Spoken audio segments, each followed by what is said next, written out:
Olá pessoal, tudo bem com vocês? Nesse sabadão, dia 24 de abril de 2021? Espero que sim. Pessoal, esse vídeo aqui vai abordar alguns aspectos sobre a pandemia, medidas restritivas, as consequências.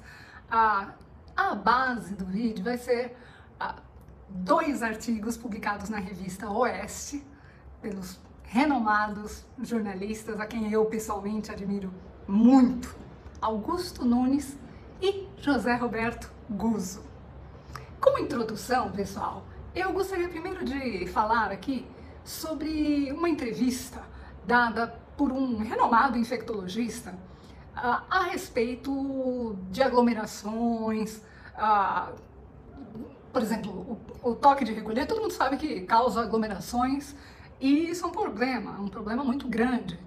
E esse infectologista, por exemplo, diz que os comércios deveriam funcionar com horário estendido e não reduzido. Afinal, se você ampliar o tempo, diminui o número de pessoas no local. Faz todo sentido, não? O infectologista ao quem eu me refiro é o Dr. Ricardo Zimmermann. Ele criticou as medidas tomadas por governadores e prefeitos de reduzir o horário de funcionamento de estabelecimentos. Afinal, para o infectologista, diminuir o tempo de abertura de um local significa promover mais aglomerações e propagar o coronavírus de forma mais rápida. Zimmermann também criticou a política do fique em casa, por acreditar que em casa também é possível fazer com que o vírus circule. Afinal, como ele cita, o Covid não distingue residência de ônibus, de rua, de restaurantes. Bem, pessoal, começarei então aqui pelo artigo, brilhante por sinal, de Augusto Nunes, intitulado A Quarentena dos Desvalidos, que foi publicado na edição 56 da revista Oeste. Segundo Augusto Nunes, os governantes fecharam os olhos à dramática situação do Brasil real. Pesquisas revelam o drama de favelados e as consequências por eles sofridas em razão do lockdown. Prefeitos e governadores brasileiros insistem no lockdown como a solução para frear o avanço da Covid-19, escreveu Augusto Nunes. Desde o início da epidemia, vários estudos têm reiterado a seguinte constatação: fechar a economia não impede que o coronavírus se espalhe. Entre os levantamentos mais famosos estão o relatório elaborado pelo banco JP Morgan, uma das mais respeitadas instituições financeiras do país, e a pesquisa da Fundação Suíça Insights for Education, informando que tampouco a suspensão das aulas presenciais tem poder de vencer o coronavírus. A esses documentos, junta-se um nacional feito pelo Data Favela em parceria com o Instituto Locomotiva. Conforme os pesquisadores que entrevistaram moradores de comunidades entre os dias 9 e 11 de fevereiro, nas 2 semanas anteriores ao levantamento, em ao menos um dia, 68% dos moradores não tinham dinheiro para comprar comida. Augusto Nunes continua.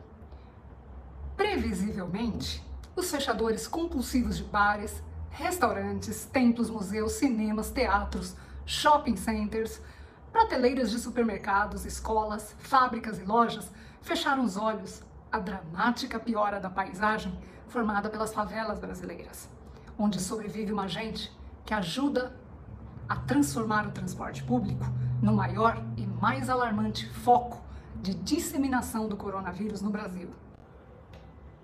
O palavrório de entrevistas coletivas de governadores e prefeitos não incluiu sequer um asterisco sobre os brasileiros amontoados em barracos, escreveu o jornalista Augusto Nunes nesse artigo publicado na edição 56 da revista Oeste. Ele ainda conclui: os favelados sabem o que fez e faz cada governante e cada instituição no Brasil da pandemia, mas os participantes involuntários do isolamento, dos desvalidos, acham muito mais perigoso esperar num barraco a salvação que não virá. Compartilho agora com vocês a coluna de José Roberto Guzzo, na edição 56 da Revista Oeste também, em sua coluna, Guzzo lembra que os governadores e prefeitos, como sempre, não levam em conta que a maioria da população brasileira é pobre e precisam trabalhar, em meio à série de medidas restritivas impostas durante a pandemia da Covid-19. Após mais de 350 mil mortos e com taxas de infecção cada vez mais altas, as autoridades locais continuam convencidas, desesperadamente, de que o confinamento radical e o fecha tudo são as respostas mais corretas para a Covid. Quanto mais os seus métodos dão errado, mais elas insistem em continuar repetindo o que fazem, afirma Guzzo. Fique em casa como alguém que precisa trabalhar todos os dias para sustentar a si ou a sua família pode ficar em casa. É um dos grandes clássicos de todos os tempos em matéria de atitude elitista diante da vida. Vamos adotar a regra que seja melhor para nós. Nem fora do nosso mundinho não existe nada, nem ninguém que possa interessar. É a convicção religiosa, arrogante e autoritária de quem se dá o direito de decidir sobre a vida social no Brasil de hoje, com apoio quase integral das mídias, das classes intelectuais e de tudo que descreve a si próprio como um campo progressista. Mas as pessoas que não pertencem à elite, essa elite que já está com a vida ganha, simplesmente não podem ficar em casa. Não podem e ponto final. Elas são obrigadas a utilizar diariamente o transporte público. Só em São Paulo, por exemplo, só no sistema de metrô e trens metropolitanos, são cerca de 8 milhões de passageiros por dia. Precisam abrir os negócios para sobreviver, para pagar os funcionários e para pagar as verbas rescisórias quando são obrigados a demitir esses funcionários. Precisam, em resumo, ir ao trabalho, inclusive para fornecer a minoria que tem o privilégio de fazer o distanciamento social, a alimentação, os remédios, os serviços de água encanada, luz elétrica, gás de cozinha, delivery e tudo mais que a elite confinada precisa e deseja 24 horas por dia. Há tempos, confesso, eu não li algo tão perfeito, algo que refletisse tanto a realidade que estamos vivendo. Sim, os governadores, prefeitos deixaram de olhar essas pessoas. Elas não existem para eles. São invisíveis. E concordo com José Roberto Guzzo quando ele fala sobre as medidas aleatórias. Parece que estamos participando de um jogo onde ninguém sabe o que faz. Essa é a grande verdade. Governadores e prefeitos tomam uma medida aqui, outra ali, parecem que estão testando a reação na sociedade, testando para ver o que acontece, testando isso, testando aquilo. E nós somos cobaias de tudo isso.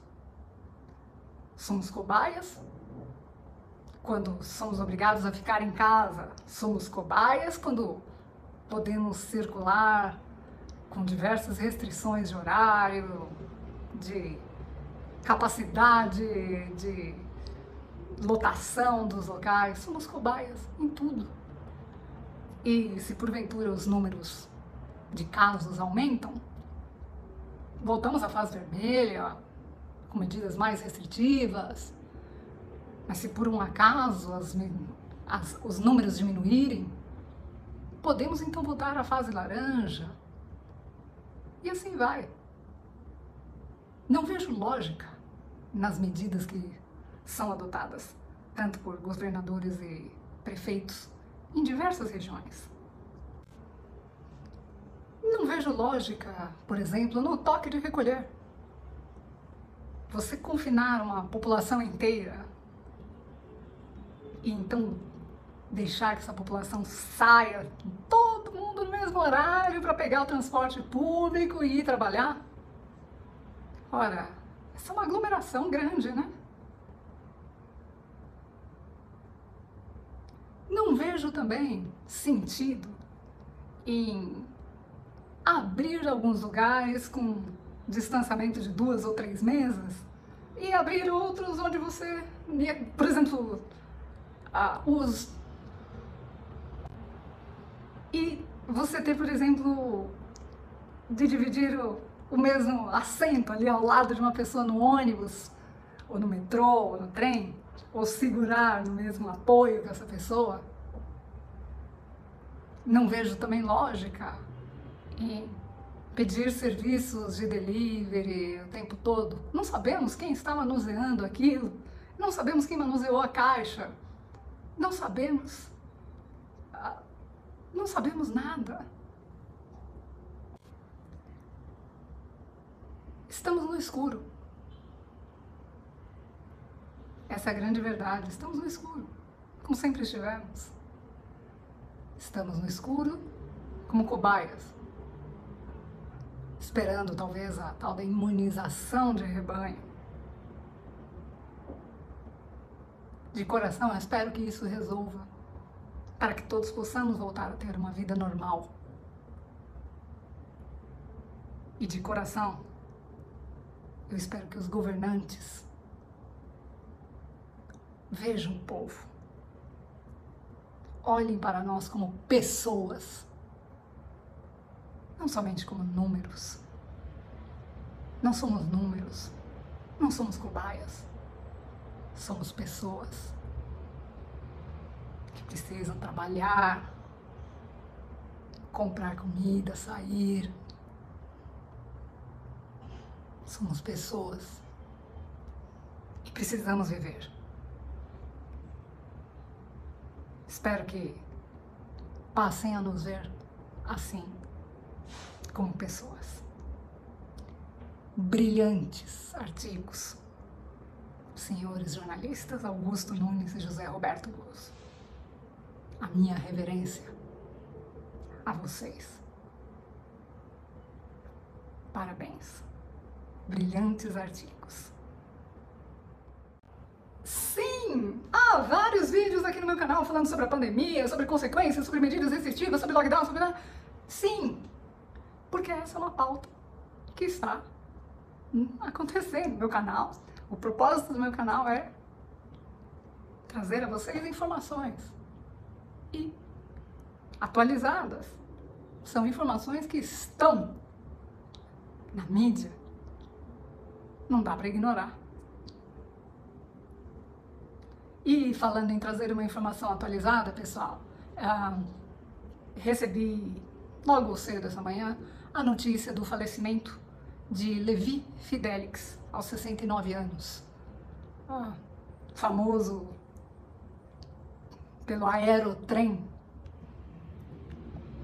Meus sentimentos, minhas condolências à família, meus sentimentos a todos.